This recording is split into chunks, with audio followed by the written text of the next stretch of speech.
Good evening. Welcome to episode 3 of Lizzie's Bedtime Stories. My storyteller this evening is Andi Marquette.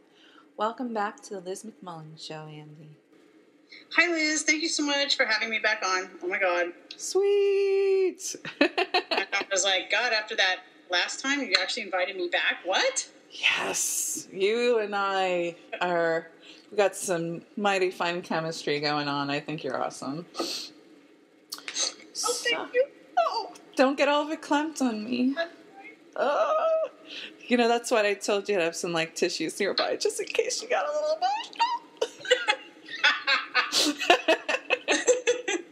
That would be terrible. Great for the ratings. Terrible. Right?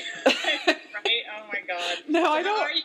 How are you doing? I'm good, and as I said, I got a nice shipment of coffee in today, so I'm alert as well. Yes! Sweet! So you're going to read from some stuff, and what are you going to start us off with? Well, I thought I'd start with those motherfucking recipes that you and I like so much. Yes! No, I'm kidding. No, I don't want to be swearing that much on Liz Radio. Nuts. You know what?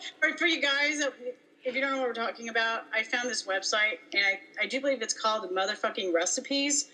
It is absolutely hysterical. So they're actual recipes, but the dude who puts them together, oh my God. I cannot read one without laughing. Oh my God.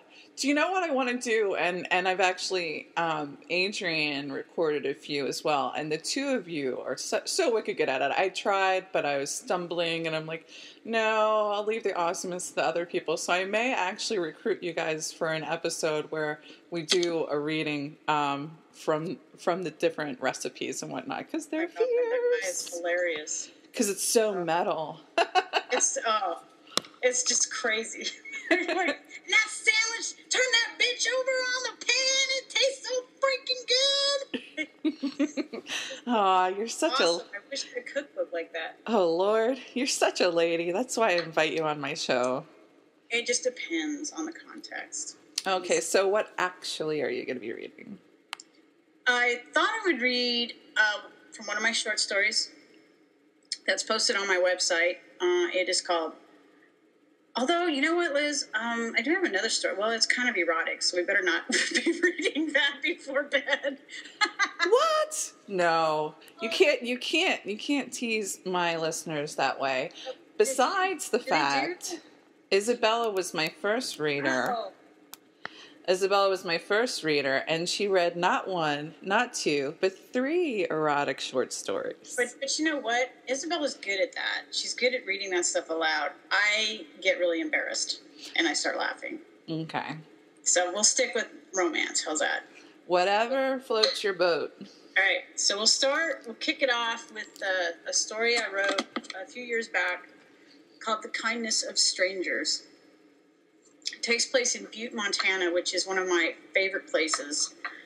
I have I just have an affinity for Butte. I loved it when I was there last and just made a vow that one day I would open a brew pub there and I would call it Kiss My Butte or something, just because it's just so awesome up there. So I'm still waiting to save up the money on that. I'll do a Kickstarter project. Help me open a brewery in Montana.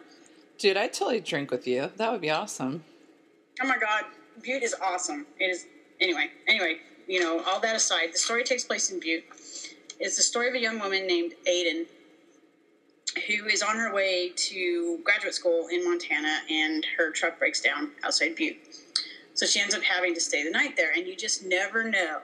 You never know who you're going to meet on these sort of bypass trips that you end up on.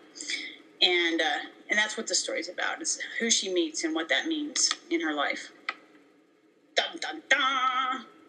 Go for it, babe. Okay, are we ready? Have you read this story, by the way? Yes, I have. Oh, damn. Here I thought it was going to be doing something awesome. Oh, well. It can still be awesome. And I've never heard you read it. And you bring something special to the table when you're reading. Let's see. Well, any story that starts out with the word shit has to be awesome, right? Sweet. Okay. The Kindness of Strangers by moi, Andi Marquette. All right, kids, get your blankets. Come on now. Everybody got their teddy bears? Okay. Here we go. Shit. Aidan sighed and shook her head as the tow truck driver winched her pickup onto his flatbed.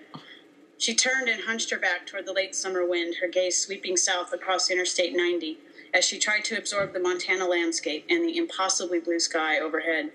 She felt a harbinger of fall in the breeze, in the cool notes that grazed her T-shirt. She studied the distance, somewhat comforted by the enormity and the anonymity. Whole lot of space out here. Good place to forget things, like bad breakups and ex-girlfriends. She brushed a lock of hair out of her face. Maybe she'd get a haircut, too. New life, new look. Valerie had liked Aiden's hair longish, so Aiden kept it trimmed to her shoulders. But Valerie didn't matter anymore, so maybe Aiden would just cut her hair short again and spike it like a rock star, like everything Valerie hated, like everything Aiden had been and then forgot in the 2 years she spent with her. The tow truck driver handed her the clipboard along with her AAA card. The patch above his left breast pocket said Mike in gas station script. They're always Mike or Jack or John. Why not Terrence or something like that? Or Joffrey, she thought, as she pocketed the card and signed where he indicated, then handed the clipboard back. Barely 20 miles out of Butte. Damn. Thanks, she said. He grunted something in response and gestured toward the cab of his truck as he headed around toward the driver's side. Not very talkative. Good. She wasn't in the mood. Aiden walked the few paces to the cab and pulled the door open. It squeaked in protest. She climbed into the cab and settled herself on the bench seat. The smell of grime and stale cigarette smoke crept into her nostrils. A couple of Dairy Queen bags littered the floor, and various papers lay strewn haphazardly across the dash. Cigarette butts stuffed the open ashtray. Mike finished filling something out on the clipboard, which he set on the seat next to him before he picked up the radio handset. Yeah, got it. Herman in 20 minutes. He sounded like he had a mouthful of hard candy. Aiden judged his age around 50. He carried the just-past middle-aged paunch that a lot of white guys did in their 50s, and his whole demeanor was that of a man who had been around a while, but was ready for another round. He wore his sandy brown hair in a buzz cut, which overemphasized his ears, slightly reddened from wind and sun. The radio squawked reply, though Aiden couldn't decipher what the voice said. Satisfied, Mike put the handset back on its hook. You got a preference for mechanics? He mumbled at her. It came out as, preference for mechanics? I'm not from around here. Who's your guy? He turned the key and gunned the engine. The truck muttered and groaned, then caught and shuddered. The radio came on. Classic country. Mike glanced at her, expression inscrutable. I'll take you on over to Jay's. Good guy. Works on a lot of trucks. He turned his head to look out his side window before he steered onto the freeway. Thanks, Aiden said. Reckon it's your alternator, he continued, though he didn't look at her. He sat back, one hand on the wheel. Jay might be able to rebuild you one. Might have one around. Otherwise, he'll have to go to Missoula. Aiden shrugged noncommittally, and they lapsed into silence. Mike found a toothpick in his shirt pocket, and he positioned it in his mouth like a cigarette. They came to a dirt track that linked east and westbound I-90, one of those emergency access points through the state patrol probably used it most to catch speeders. Mike turned left and waited for a semi and 3 cars to pass before he pulled out into the eastbound lanes, headed back toward Butte.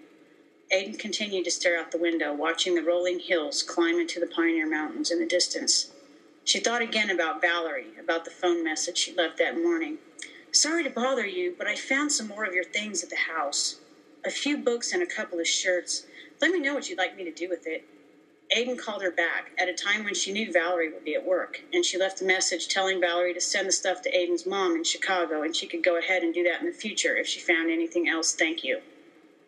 Hearing Valerie's voice, even on voicemail, still left a sour taste in her throat and a little splinter of pain in her gut. Sorry to bother you. No, she wasn't. She wanted Aiden's stuff out of the house to make room for the new girl. Valerie had probably already boxed it up and hidden it in the basement under the stairs, under all the excuses she had about why she was working late, under all the reasons Aiden used to fool herself the 2 years they were together. Fucking downer, Aiden thought. She tried to think about something else, but the expanse out her window encouraged her to dwell a bit longer, making her mood darken more. She crossed her arms and stretched her legs out as best she could in the cab. Grease streaked her jeans over her left knee. Fucking Valerie. No, it was the other way around. Valerie fucking someone else. Aiden glared out the window. She should have left sooner. It took catching Valerie with another woman to dislodge Aiden from the relationship. She should have been long gone before that. She exhaled softly. Well, she was long gone now. And though it still hurt, maybe finally she could heal, though forgiving herself, she knew, would take longer. They reached the first Butte exit, and Mike took it, the truck groaning up the ramp. He turned left at the top and took a right onto Desmond.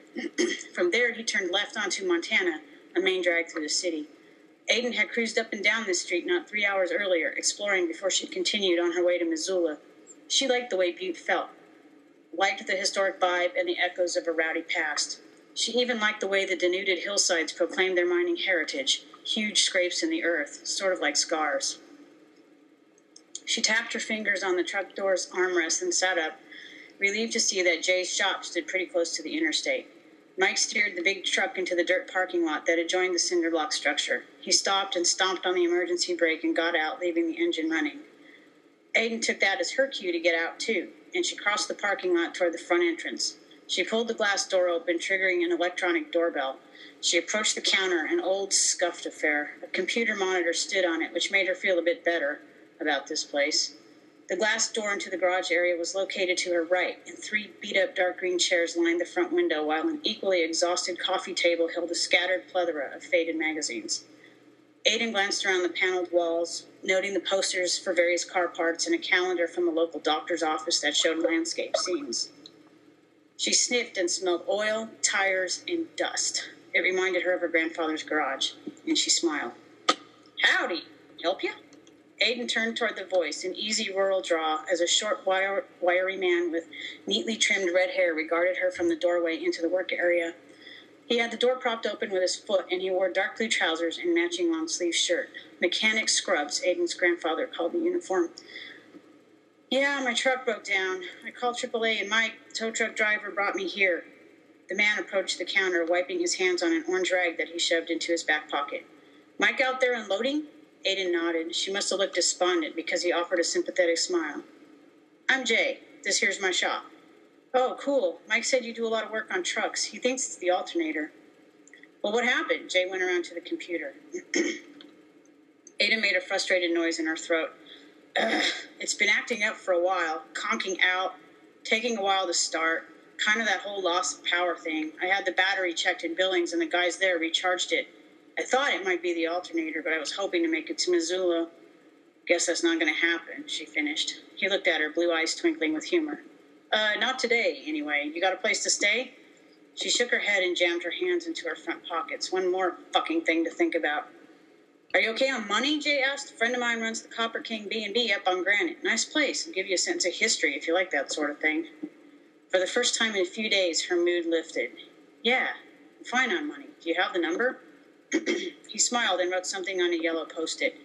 "Use my name and tell him I've got your truck down here." He pulled the Post-it off the pad and handed it to her. She didn't care about the grease that streaked it. "Need a phone?" he asked. "I have a cell." He inclined his head. "It's local call. If you use that one on the wall, dial direct." He pointed with his pen toward the phone. "Oh, thanks," Aiden said gratefully. He nodded. "All right, let's get some info on you and your truck." He poised his fingers over the keyboard. "Name?" "Okay, now we have a break, kids. Go get your snacks. Hurry up." "All right." She's drinking her juice here. Hold up. All right. You're so great at using different voices and stuff. That's just awesome. Me. All right. Okay, here we go. Everybody ready? Mm-hmm. All right. Aiden gratefully set her duffel bag down on the washed-out Victorian patterned rug in her room. It was nice. She looked around at the furnishings, all probably original antiques left over from Butte's glory days in the 19th and early 20th centuries. The Copper King mansion had been built by William Clark, Aiden learned from Mary, the proprietor here. Clark was one of the richest men in the 19th century, and he made sure his big, brick, elegant house reflected it, worth about $50 million back in the day. Butte had been a thriving mining metropolis then, a tight mixture of high society and blue collar. Different ethnic groups coalesced into different neighborhoods, lending each a slightly different feel. Butte reminded Aiden of San Francisco because of that, and because of the way it had been built on the hills. Its brick civic buildings and businesses on the main drag evoked an earlier, more prosperous time in Victorian architecture filled Butte's residential neighborhoods around the city center, some restored to their painted lady glory. Aidan had splurged when she checked in, opting for a queen-size bed and a private bath. Why not? About time she took care of herself a little. She turned on the ornate lamp that stood on one of the bedside tables before she dug in her duffel bag for her favorite sweatshirt, a big plain gray hoodie. She put it on and exited her room, making sure she had the key in her pocket, and headed down the graceful staircase to the first floor, where she examined the historic photographs of Butte that lined the wall, all set in elaborate wooden frames. A large portrait of William Clark, probably when he was in his 30s, graced the parlor, which now served as a lobby. He wore a big mustache and beard, like many men did during the late 19th century. She studied it for a moment, thinking he looked sort of like her great-grandfather, whom she knew only through photographs. She heard voices toward the back of the house, and what she surmised might be the kitchen. She followed the sound through an ornate sitting room paneled with polished oak and furnished with elegant but rather ostentatious sofas on wooden clawed legs. Bookshelves hugged one wall, supplying all kinds of reading material for guests. "Hello?" Aiden poked her head through an open doorway into a modern-looking kitchen. "Yes," Mary answered. "Is everything okay with your room?" "Oh, yeah, it's really beautiful, thank you." She entered, enjoying the amount of light in the high-ceilinged room. Sleek, blonde wood cabinets lined the walls, and stainless steel pots and pans hung over the island in the center. Late afternoon sunlight streamed through the tall Victorian windows across the floor and granite countertops. Mary sat on a stool near one of the counters, holding a cup of tea. She'd been talking to another woman who stood with her hands hooked on the front pockets of her Levi's, the bottoms of which fell over a pair of brown, scuffed work boots. This woman wore a blue T-shirt, and she had tucked it neatly into her jeans, and her worn brown leather belt held a buck-knife sheath on the right side. Aiden guessed this other woman's age at around 45, though she retained a compact, athletic build. A woman used to physical work and using her body. Her dark brown hair fell just past her earlobes, and a few strands of gray hair stood out in a tousled mass. In one place over her forehead, a whole slew of gray strands hung near her right eyebrow, lending her a playful but rakish air. Kind of sexy. "I was just wondering," Aiden started. Is there a place where I could get something to eat and maybe a beer?" She felt sort of guilty, admitting she'd like a beer to Mary, who had a grandmotherly air about her. She wore her gray hair in a bun, and she was a little heavy-set and comfortable-looking, which helped perpetuate that image. The other woman's brown eyes seemed to sparkle in understanding, and Aiden caught herself, realizing she was staring. She shifted her gaze back to Mary. "Oh, sure thing, honey. I suppose Mike didn't have many suggestions when he drove you up here." She smiled broadly, and Aiden relaxed. "I didn't ask. He seems to have a lot on his mind." The other woman snorted a laugh. "Not much," she said, not unkindly. She had a nice voice, Aiden decided, the kind of voice that meant what it said, whose owner felt comfortable in her own skin. She smiled back. "I'm Anne," the other woman said, stepping forward and extending her right hand. Aiden took it, warm and strong. She felt calluses across Anne's palm in the brief touch. "But everybody calls her Gunner," Mary said blandly. Anne sighed and rolled her eyes. "Gunner?" Aiden looked first at Mary, then at Anne. "Yep, on account of a little target practice she had a few years back," Mary said. Aiden furrowed her brow, waiting for the rest of the story, but nobody volunteered it, though Mary snickered. "I'm Aiden," she said to change the subject. "Jay's grandma's name." Anne nodded thoughtfully. "So he said." Aiden shifted her weight and put her hands in her front pockets. "It's Irish." Anne raised an eyebrow, questioning. Aiden offered the barest hint of a smile. She liked Anne's open demeanor. "My last name's O'Brien." Anne chuckled. "Yeah, I'd say you've got a bit of Irish in you, spelled with an A or an E." "E!" Aiden's smile widened. "And don't let anyone goose you with that black Irish mumbo-jumbo," Mary interjected. "I've seen black hair and blue eyes like yours all over Ireland." Anne raised an eyebrow at Mary, then turned back to Aiden. "Your folks immigrate?" "No, my grandparents," Aiden said, enjoying the humor in Anne's eyes. "And I'll bet Aiden's a family name." Anne had a way of smiling that lifted the left side of her mouth, making her seem a lot younger. "Yeah," Aiden nodded, watching the laugh lines at the corners of Anne's eyes. She decided that was sexy, too. Not that it mattered. Anne was a good 15 years older and most likely had a husband waiting for her on one of the sprawling ranches that helped define this part of Montana. Still, Aiden's gaydar definitely perked when she first saw her. But on the other hand, in Aiden's experience, straight ranching women often nudged her gaydar because of that whole self-sufficient woman in a man's job kind of thing. I'll tell you what, Anne announced. There's a great Irish pub a few blocks from here. I'll drive you. Oh, that's really nice, Aiden said, surprised. But just tell me where it is and I'll walk. I don't want to put you out. Mary made a pshaw sound and Anne's smile broke into a full-scale grin. I see you've got some Irish manners in you, but I've got Irish hospitality in me, so I'll gladly give you a ride. Mm-hmm. Oh, okay, if you don't mind. Not a bit. Anne walked to what Aiden figured was a back door and pulled a blue flannel shirt off one of the hooks on the wall. She slipped into it and ran a hand through her hair, the gray lock in front bouncing right back to its place over her eyebrow. Aiden looked quickly away, a little freaked, because she, too, wanted to reach out and run her own fingers through Anne's hair. We lock up at 10, Mary said. Got your key? Yes, I do. Thanks again. I'll see you in a few.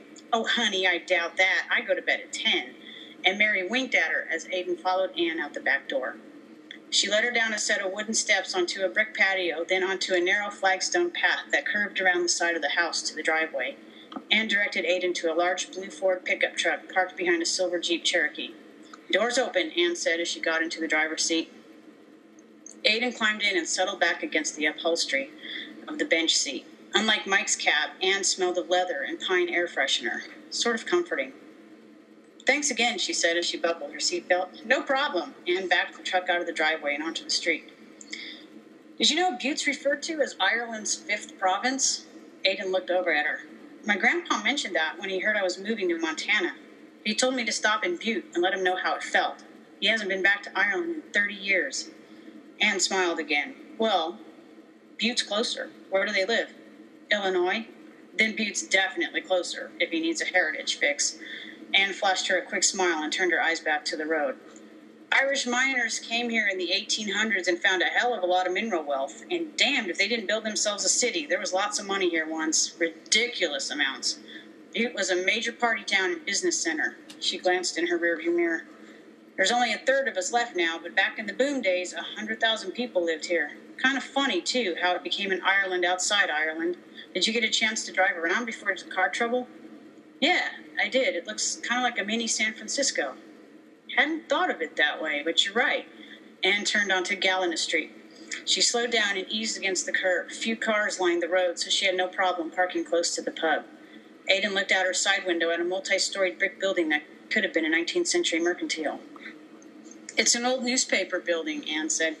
The owner named the pub part after the Irish Times, the famous paper over there. Aiden studied the structure, imagining how it looked 100 years ago, frequented by men dressed in natty slim trousers and vests, maybe standing outside for a photo, smoothing their big mustaches and straightening their bowler hats. She opened the door of the truck, surprised as Anne opened hers. Thanks again for the ride, she said a little tentatively. Anne made her a little nervous, but in a nice way. Oh, thank me after I drop you off at Mary's. Come on, I'll buy a fellow Irish woman a beer. She motioned with her head toward the door, and Aiden automatically followed, letting her gaze slide down Anne's flannel shirt to the hemline, which fell just past her belt. Her gaze dropped lower. Anne looked good in Levi's. Embarrassed, Aiden jerked her attention to the back of Anne's head. She hadn't felt any kind of stirring like that for months, and it surprised her. Anne held the door for her, and Aiden entered, immediately relaxing in the welcoming ambiance. Dark wood covered the walls, and a well-worn wooden floor creaked underfoot. Long tables and church pews hunkered along the interior walls, and taller pub tables, some with stools, some without, stood near the front windows. The place was half full, and a few people looked up as Anne led Aiden to the end of one of the long tables away from the bar. A couple of guys at the bar waved in greeting, and Anne waved back before she addressed Aiden. How's this? This is great. Aiden sat down in the pew. Imported from Dublin, Anne motioned at the pew and the tables. Maybe you'll pick up some Irish vibes from a predecessor's butt in the mother country. Aiden grinned, liking the giddy feeling in her chest that Anne instilled. Hold on, I'll get a menu. Anne started toward the bar against the back wall. Oh, harp! Aiden called after her. Anne stopped and looked at her, one of her funny little smiles pulling at her lips. Kids, in case you don't know, harp is an Irish beer. Okay. She nodded once and headed to the bar, and Aiden studiously kept herself from watching. please, she thought sarcastically, like she'd be into someone like me. She glanced around the interior, noting the overall Victorian feel of the place. Even the TVs mounted in the corners over the bar didn't detract from that.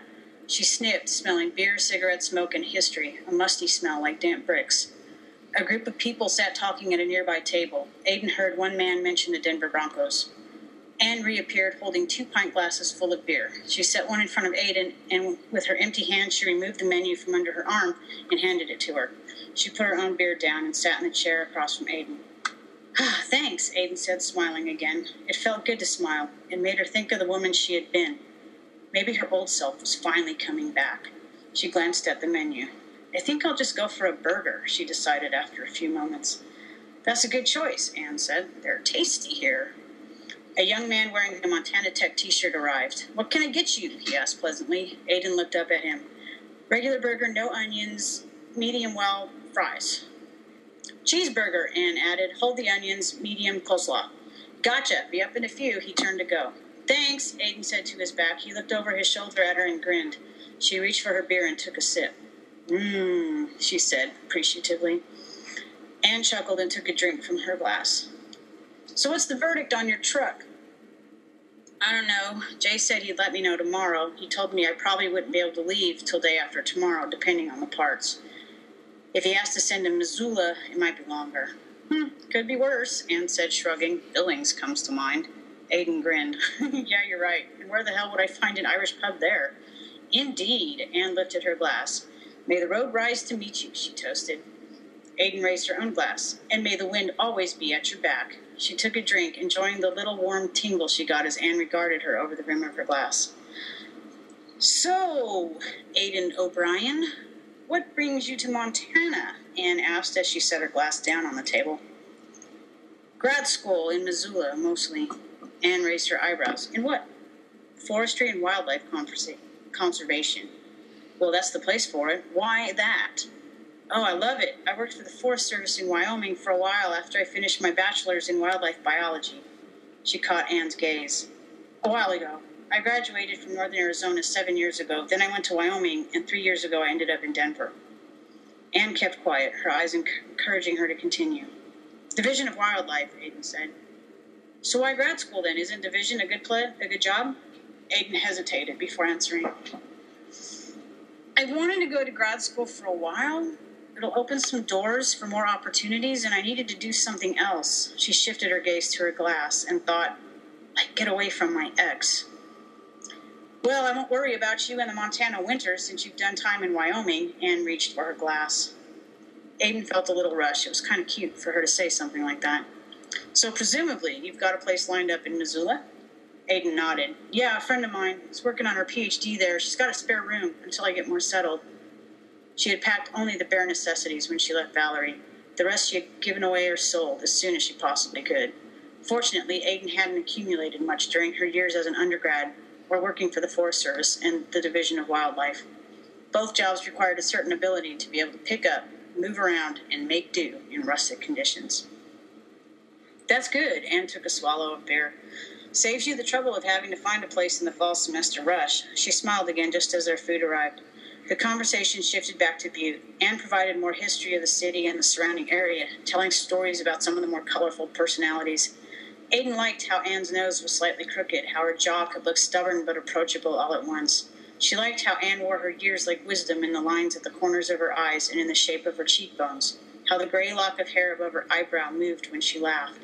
And Aiden liked how it her, liked that there were no expectations, no judgments, no assessments. Just two people sharing tales over a couple of beers.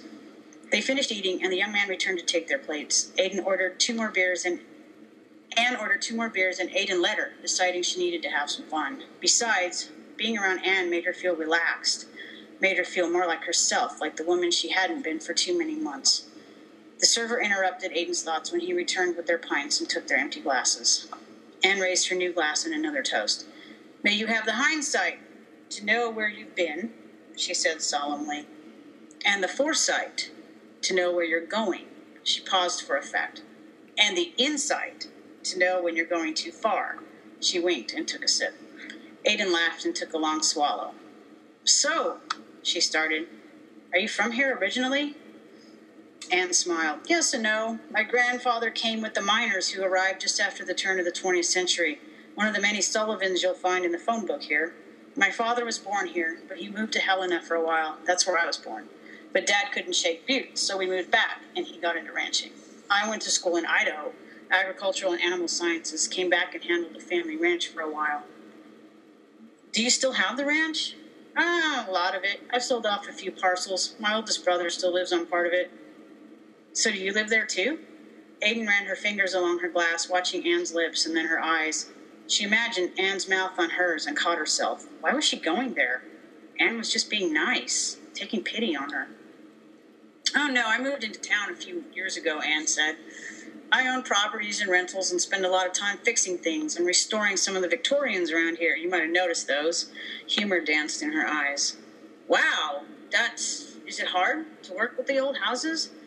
Anne shrugged. Sometimes. Other times not so much. Some are so well built that it just amazes me. True craftsmanship. I have a few people who work with me and we coordinate with local historical societies to make sure we're restoring within proper parameters. It can be a headache, but I love seeing a house come to life again. Well, how'd you learn to do that? Here and there. Back in my younger college days, I put in a lot of summers doing that kind of work. When I ended up in Butte again, I helped run the ranch, but I also did restoration on the side. By that time, it had become a hobby that I really enjoyed, and then it became a livelihood. Hey, Gunner, said a gray-haired man with cheerful blue eyes as he approached from the bar. He held a pint of what was probably Guinness by the color. Got your message about the wiring. I'll stop by Ace tomorrow and drop the stuff off at the site. Anne cleared her throat. Sounds good. Keith, this is Aidan. She's staying at the Copper King, passing through on her way to Missoula. He nodded at her in greeting. Aidan! Good name. You'd fit right in here. Aidan smiled. Keith helps me out on electrical jobs, Anne explained. Best man around here for that. He looked pleased. Well, it's a pleasure working with Anne. She's got good stories. He winked. She does, Aidan agreed. Nice to meet you. Likewise. He put 2 fingers to his forehead like he was tipping a hat and returned to the bar. Anne waited until he was out of earshot. We're still kind of a small town, she said, a little smile tugged at her mouth. Aidan smiled back. So, Gunner? Anne sighed. I figured you'd want to know. Damn Mary anyway for bringing that up, she said wryly, and damn Keith while I'm at it. Then she chuckled. Oh, I'm sorry, Aidan hastily apologized. I just wondered. You don't have to tell me. Not to worry. Most people around here know. Not much to it. She leaned back in her chair.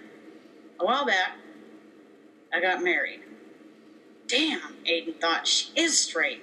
She hoped her disappointment wasn't showing, but then she caught herself. What was she thinking? A passionate rebound fling in Butte? She watched a smile tease the corners of Anne's mouth. Yeah, maybe she did go there for a bit. Oh, well. So what happened to him, she said.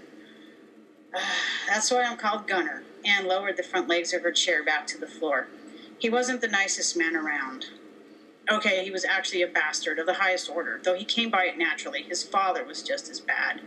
She ran her fingers through her hair, and the gray forelock hovered momentarily over her forehead before dropping to its customary place above her eyebrow.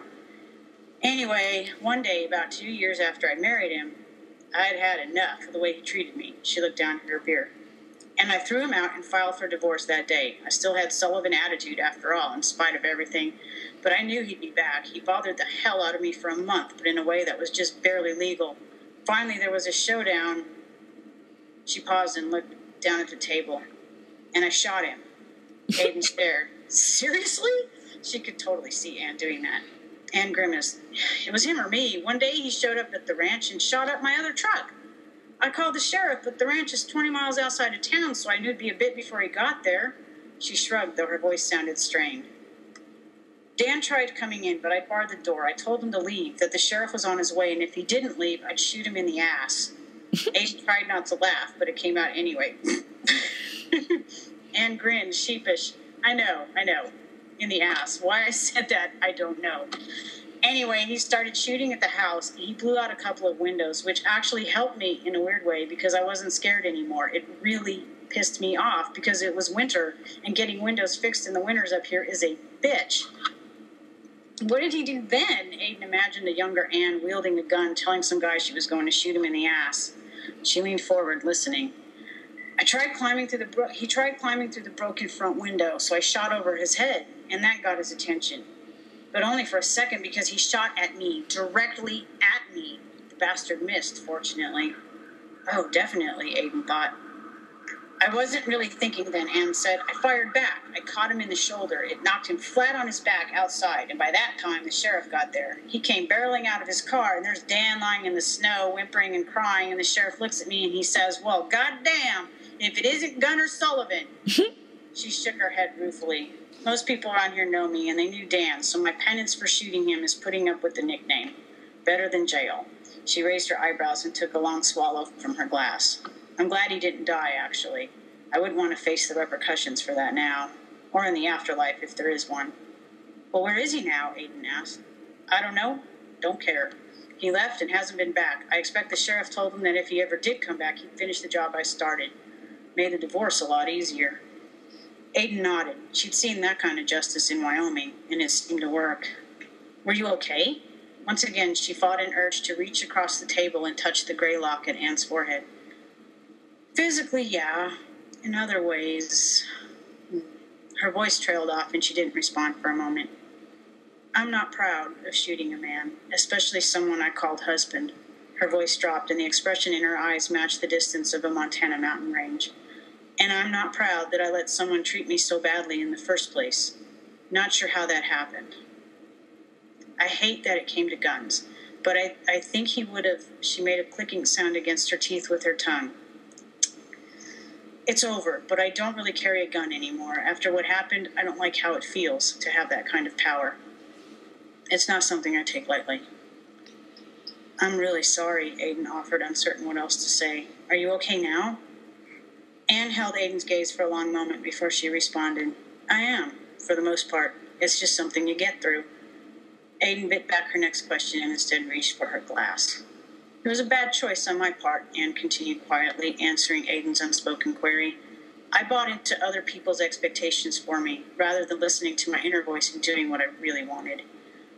Aiden took a sip of beer. Do you have kids? No, never got around to it. And Dan was my first and only husband. Can't say I'll be going that route again, she finished enigmatically. A little bit of hope leapfrogged through Aiden's chest. She stifled it and took another swallow of beer. What the hell would she see me anyway, she thought. Besides, Anne probably wouldn't want just a fling. Bathrooms? Aiden asked, standing. Anne motioned toward the back. Can't miss them. Aiden smiled and headed in the direction Anne pointed. A few minutes later, she stood, washing her hands in the sink. She glanced at the mirror but looked quickly away. Valerie had a way of making Aiden feel insignificant, and even though it had been 4 months since the relationship ended, she still couldn't really look at herself in a mirror. She hated the timid, frightened woman who stared back at her, who allowed her to put up with all of Valerie's bullshit. And she hated more that she let that other woman within her stay with Valerie as long as she did. Aiden frowned and glanced into the mirror, thinking that doing so might make it easier to look at herself. It did help. At least she didn't appear so scared.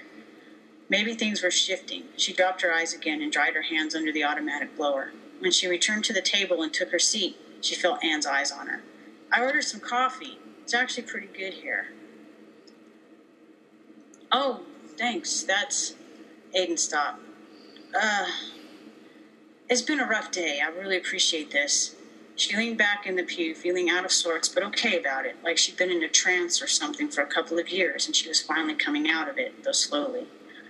The server arrived carrying a tray. He set 2 cups of coffee down, a small pitcher that contained either milk or cream, a small bowl of sugar packets, and 2 glasses of water.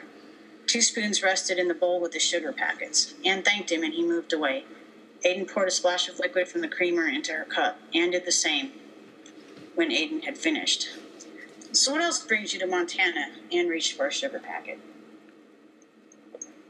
Aiden hesitated before she responded, not entirely surprised at the question. Anne didn't seem the type to miss much. What you said before. Bad choices. She stirred the creamer in her coffee with one of the spoons. Oh, rough breakup, huh? Anne asked. Her tone held only sympathy. Aiden felt the muscles across her back and abdomen tense, and she looked away toward the big front windows in the darkness outside. Oh, hell. Anne reached across the table and put her hand on Aiden's forearm. I'm sorry, that was out of line. I made an assumption I had no business making. Aiden forced herself to relax. She looked down at Anne's hand on her arm, thinking it felt really nice to have it there, but Anne quickly withdrew.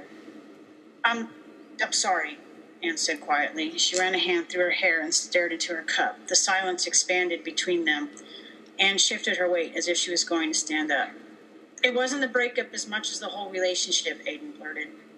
Anne relaxed and settled into her car again. The whole damn thing was a big fucking mistake, Aiden said. Mine. Anne didn't respond, but the expression on her face encouraged Aiden to elaborate. And she had somebody on the side the last 2 months we were together, probably had more than that the whole time.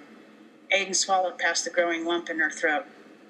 I can't believe how long I bought her lies. But the worst thing is, I can't believe I let her squeeze the life out of me. She dropped her gaze to the tabletop, not believing that she was telling this to a total stranger. Did you break it off? Anne asked. Yeah, I packed up and left the day after I told her I was done. Then she didn't get all of you. Aiden looked up at Anne, searching her face for signs of ridicule. She saw only empathy, and it occurred to her that Anne hadn't freaked out that Aiden's ex was a woman. Aiden relaxed, and her shoulders slumped. It sure feels like it sometimes, she muttered. I know. Anne reached over and gently squeezed her arm again. I'm kind of tired, Aiden stood, trying to get away from Anne's touch and her own confusion about it. Do you mind taking me back now? No, of course not. Anne stood up, too. Oh, the check. Aiden glanced toward the bar. Yeah, I took care of it. How much do I owe you? Anne shook her head, smiling. Nothing. I enjoyed your company. Aiden's chest constricted. Look, I can take care of my part of the check. I know. Anne looked at her, puzzled. Shit, Aiden said. I'm sorry. I'm tired and sometimes old stuff. Thanks. It's really nice of you to do that. Anne smiled. How about this? If you're here tomorrow evening, you buy. And if you're not, well, Missoula's not that far. I'll collect at some point. Aiden managed to smile back. All right, deal. She started toward the front door, Anne following. This time Aiden held the door, the night air clearing her head a bit. She was just being nice, geez, and Anne was definitely not Valerie. They didn't even look alike. She watched as Anne went around the front of the truck to the driver's side. Aiden got in and buckled up. Do you mind? She started. Anne started the truck and looked over at her, a question in her eyes. I drove up Montana Street to the top of the hill earlier today before all the car trouble. Do you mind taking me up there again? I'd really like to see the view at night. Oh, sure, it's a great view. Anne pulled away from the curb and drove a couple of blocks west to Montana Street. She turned right. And it's not far. A few blocks later, Anne turned right again onto a street that fronted one of the leftover black mining rigs that jutted like oil derricks from the surrounding barren hillsides. It loomed above them, a darker shape in the moonless night. Up here, wooden shotgun shacks with sharply peaked roofs recalled the type of neighborhood this had been, precariously shoved against the eroding terrain at the mine's doorsteps. Thousands of miners lived and died in this company housing 100 years ago, adding their blood and sweat to the copper, gold, and silver that fueled both robber barons and working men. A few houses farther up, the street still held occupants, and weak yellow lights cast dim pools of illumination across their porches. Anne pulled onto a dirt shoulder that dropped off sharply a few feet from the side of the truck.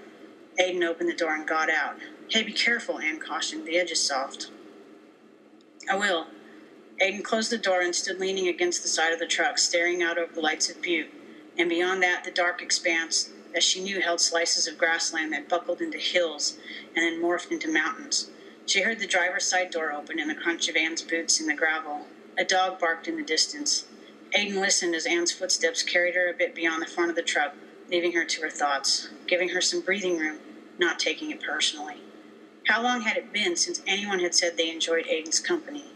How long had it been since a woman had bought her a beer and a burger just because she felt like it, without any strings attached?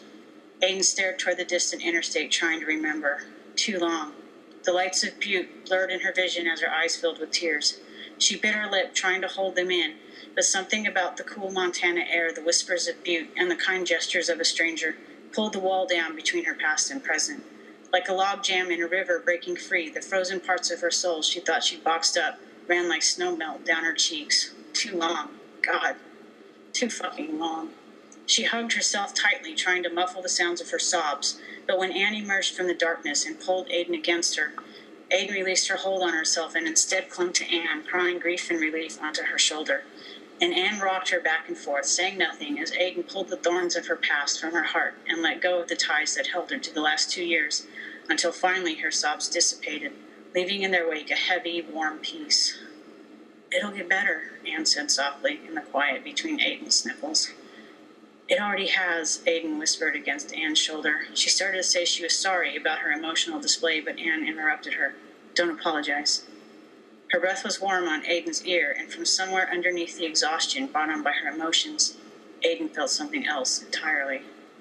"Don't ever apologize for getting rid of baggage," Anne said as she adjusted her hold. "It takes guts to let it go and try a different road." Aiden pulled her closer, not really sure why, not really sure what she wanted or needed. She closed her eyes as Anne stroked her hair, still rocking her back and forth. "Maybe I'm going crazy," she thought, but nothing about the night felt insane. Different, yes, but not insane. Safe, somehow. Safe, standing there in the circle of Anne's strong arms. Safe, pressed against Anne's solid warmth, her head on Anne's shoulder, her own arms wrapped tightly around her waist. Aiden inhaled, thinking that Anne smelled like soap and mountain breezes, like the way Wyoming smelled when spring dug around the edges of winter. She pulled away, and Anne stopped stroking her hair. Aiden studied her face in the weak glow from a lone streetlight, trying to make sense of moments that briefly collided and intertwined. Her hands rested at Anne's waist, just above her belt. "She's straight," Aiden thought. She tried to read what Anne might be thinking in her eyes, but what light reached them wasn't strong enough to reveal much. "She might have a boyfriend." Aiden touched Anne's face, let her fingertips graze Anne's jaw. "She might think I'm too young." So why wasn't Anne stopping her, instead turning into Aiden's palm as Aiden cupped her cheek? And why wasn't Aiden stopping herself when she locked her own inspiration away for so many months? Aiden leaned closer, then retreated slightly, self-doubt, a dull warning in her gut. Anne dropped her own hands to Aiden's waist, where they seemed to be waiting for her decision. Maybe she's not straight tonight.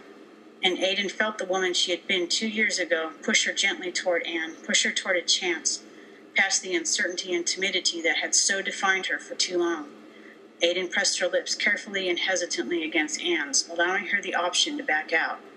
But Anne didn't, and Aiden kissed her a little harder, marveling at how soft her lips were and how they moved gently against hers, at how easy it was to kiss her, and how exciting. Both of Aiden's hands held Anne's face now, and their kisses moved quickly from tentative to confident to hungry, like neither had eaten in days or months, maybe years. Aiden felt Anne's breath against her mouth, felt Anne pull her closer and spread her hands against the small of her back beneath her sweatshirt. Aiden's own breathing sped up, raced like her blood through her veins, matched the way her heart pounded her ribs, and she sought Anne's tongue with her own and nearly collapsed when Anne responded. But Anne held on to her, moving her hands across her back, then hugging her close, then running the fingertips of one hand across Aiden's cheek down her neck.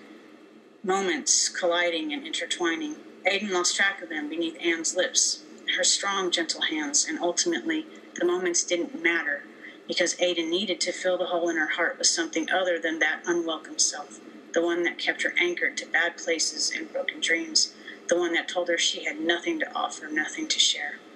So she filled that space with Anne, with the way Anne smiled and laughed, with the way she offered her time and company, and a welcome rest on a hard journey. And Aiden filled it with the woman she had been, before a wrong turn knocked her off kilter and left her hiding from her own shadow, scared of the future, but even more terrified of the past. "I want to come back," that woman said somewhere in the haze of relief and recognition that hung in the unspoken spaces between Aiden and Anne. The woman she had been pulled away from Anne and touched the gray shock of hair that hung over Anne's eyebrow, brushing it away, smiling as it fell back to its original position. The woman she had been ran her lips along Anne's jaw, then down her neck, and as Anne's fingers tightened on Aiden's back, the woman Aiden had been groaned softly and smiled fiercely in the dark, surrendering to this moment, to a chance meeting of mind and body. Anne pulled away, breathing heavily, and her eyes seemed to search Aiden's, and Aiden nodded, needing this night, knowing it might not come again. Anne smiled and carefully extricated herself from Aiden's grip, and she backed away, slowly walking around the front of her truck, gaze on Aiden the whole time. She waited until Aiden opened the door and settled onto the seat before she got in and shut the door. She started the engine and shifted into drive, flipped a U-turn. She steered left back onto Montana Street, and Aiden slid closer to her even as Anne's right arm encircled her waist. Within minutes, Anne pulled into the driveway of the Copper King and shut her lights off. before they rolled to a stop behind the Jeep. She put the truck in park, and once again, she regarded Aidan with something like hope and wishes in her eyes, and once again, Aidan nodded. They got out of the truck and shut the doors as quietly as they could, and Anne followed Aidan up the front steps to the door. Aidan pulled the key from her pocket and pushed the door open, and as she did so, she reached with her free hand and laced her fingers with Anne's and led her inside, up the staircase, and down the hall to her room. Okay, kids, we need to take a break. Get a glass of wine. Oh, my God. Have a cigarette. Okay. I get so wrapped up in it. You're amazing. I can't believe you don't do more readings. Well, because Liz, you discovered me. Oh, my God, girl. You're amazing. Oh, my God. I am so in that place. Bear. We have to see what happens next. This is perfect. This is perfect for the bedtime stories. It's ideal. Okay. Are we ready? Yes. All right, here we go. Here we go. Aidan opened her eyes, then shut them just as quickly. Bright morning light spilled through the tall windows, piercing her sleep. She put her pillow over her head, coming to full awareness, awash in memories of last night and the sensations they engendered. She remembered how Anne's skin felt against hers, how their bodies joined in sweat and something like redemption. And she remembered how Anne's touches coaxed flame from ash, blew fire through ice, and left her panting and aching, tangled in sheets and flashes of Anne's smiles. Aidan clutched the pillow to her face, and chills danced in her abdomen as she thought about the way Anne welcomed her hands and lips to new longings and old wounds, how she moaned against Aidan's hair when she came, and gasped Aidan's name between her teeth. Oh, my God. Aidan exhaled into the pillow and moved it so she could draw a breath, thinking about how Anne's fingers felt inside her and how she whispered things that made Aidan burn in places she thought unreachable. She's not straight, definitely not, Aidan thought. She sighed and smiled, feeling a little strange, like her skin was too tight to contain her, like she was testing the limits of new scar tissue. But she also felt a hell of a lot like herself. She lay under the covers, thinking she hadn't slept so well in a long, long time. Her cell phone rang, startling her. She reached for the bedside table where she'd left it, feeling blindly with her fingers because she kept the pillow over her face. She pulled it to her ear. Hello? She mumbled. She moved the pillow a bit and cleared her throat. Hello? Hi, Miss O'Brien? It's Jay, down at the shop? Aidan's brain shifted gears. Oh, yeah, hi. How are you? Okay, that sounded stupid. I mean, what's going on with my truck? She corrected herself. Good news and bad news. The good news is it is your alternator, which is, in the great scheme of things, isn't that big a deal to fix. The bad news is I had to send to Missoula for a rebuilt one. I wanted to save you some money. They'll make the delivery late this afternoon. I'll install it tomorrow. You should be ready to go tomorrow afternoon. Sound good? Aidan pushed the pillow completely off her head. She knew she was alone in bed, and she wasn't sure what to make of that. Yeah, that's great. I'll just hang out another day. Classes didn't start till next week anyway. Oh, good. I'll let you know if anything changes. Cool. Thanks, Jay. I really appreciate it. Bye. He signed off and hung up, and Aidan closed her phone and stared up at the canopy over the bed. Maybe she dreamed last night. She sat up, and the sheet slipped off her naked torso. Her clothes still littered the floor. Some dream. She turned to look at the other side of the bed, and her breath caught in her throat. A single red rose lay on the pillow, a folded sheet of plain white paper underneath it. A lump filled her throat, then her chest. She reached for the paper slowly, like it might disappear. She sniffed it. It smelled like the rose, but she imagined it might also smell like soap and mountain air. She unfolded it and read the note, written in a strong, relaxed script. Aidan, I'm sorry I couldn't wake up with you, but there's always something to fix in these old buildings. I didn't want to disturb you, so please don't think I skipped out without wanting to offer a proper breakfast or morning conversation. I know you're anxious to get back on the road, and if Jay can get your truck fixed today, you'll probably continue on to Missoula. I understand, and I don't expect you to feel obligated to contact me. I don't have the words to express how I feel about what happened between us. I've never received such a gift, and I'll treasure it always. You're quite a woman, and I hope you never forget that. Don't let anyone tell you otherwise. Make that promise to yourself. Sometimes paths cross. I'll be glad to my dying day that yours crossed mine. Thank you, Anne.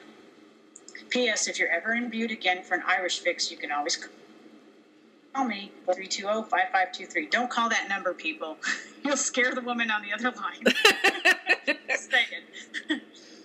to you, and may your days be filled with blessings like the sun that lights the sky, and may you always have the courage to spread your wings and fly. Aiden smiled. Anne had spelled her name correctly. She read the note several times, and each time she did, her smile widened. She opened her phone and dialed, something her old self would do. Anne answered on the third ring. Hello? She sounded unsure. Good morning, Aiden said, lying back on her pillow, Anne's note on her chest. Anne chuckled softly. Well, this is a nice surprise. My truck won't be ready until tomorrow. Think I can pay up on that dinner I owe you tonight? She held her breath, waiting for Anne's reply. I rather like having it hanging over your head, actually, because then I might be able to use it as leverage in the future for when I have to go to Missoula, Anne teased. I see your point. Aiden relaxed into the conversation, liking how it felt to openly flirt, with no obligations on either of them. But what about when I have to come to Butte for an Irish fix? Oh, true. How about something like a standing invitation then? I'll buy in Butte, you buy in Missoula. Aiden grinned. That puts you two ahead if you agree to dinner tonight. Exactly. Never make deals with an Irish woman. Aiden heard Anne smile through the phone. I might say the same to you, she teased back. Oh, really? Really? So, dinner tonight? And maybe we'll see where that goes, she thought. Let me check with my secretary, Anne said in a fake professional voice. Well, you're in luck. My evening's free. Aiden exhaled. Oh, mine too. Does that mean you'll be having dinner with me? Yes. Then you're driving, Aiden said. Damn, I knew there was a catch.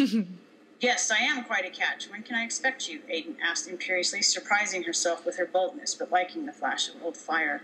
Anne laughed. You're right, I should never make deals with an Irish woman. Tell you what, since you seem to have some free time on your hands, are you around a bit before dinner? That is, if you're up for more stories and more of my company. Oh, is this part of your debt scheme? Aiden picked up the note and glanced at it, enjoying the banter. Well, yes, but I might be a little intrigued by this unconventional state of affairs between us, and I don't know when I'll get to see you again, so I might like to store up some memories. Long winters and all. Store up some memories. The thought touched Aiden. I'd like that. What time? 3 sound okay? Aiden glanced at the clock on the bedside table. It was nearly 10.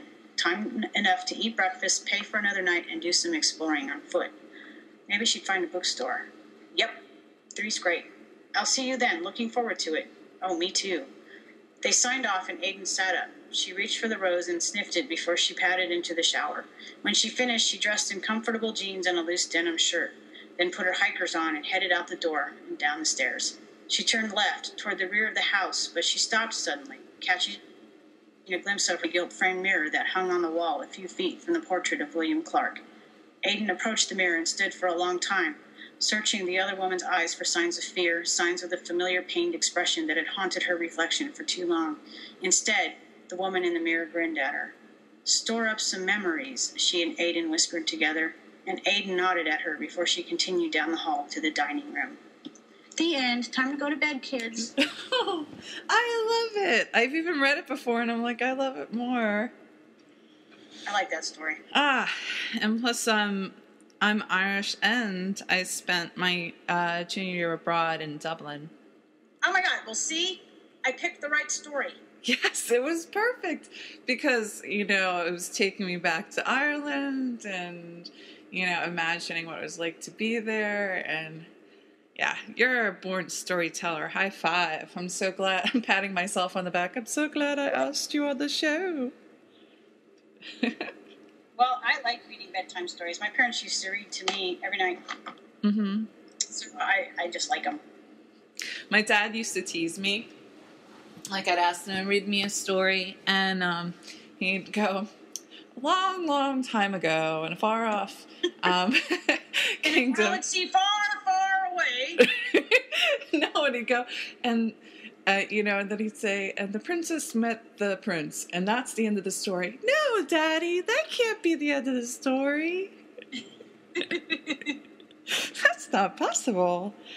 So that was wonderful, Andy. Thank you for reading that story. It was. Thank you, Liz, for bringing me on. Yay! Yay! Yay, team! Woo! And the crowd goes wild.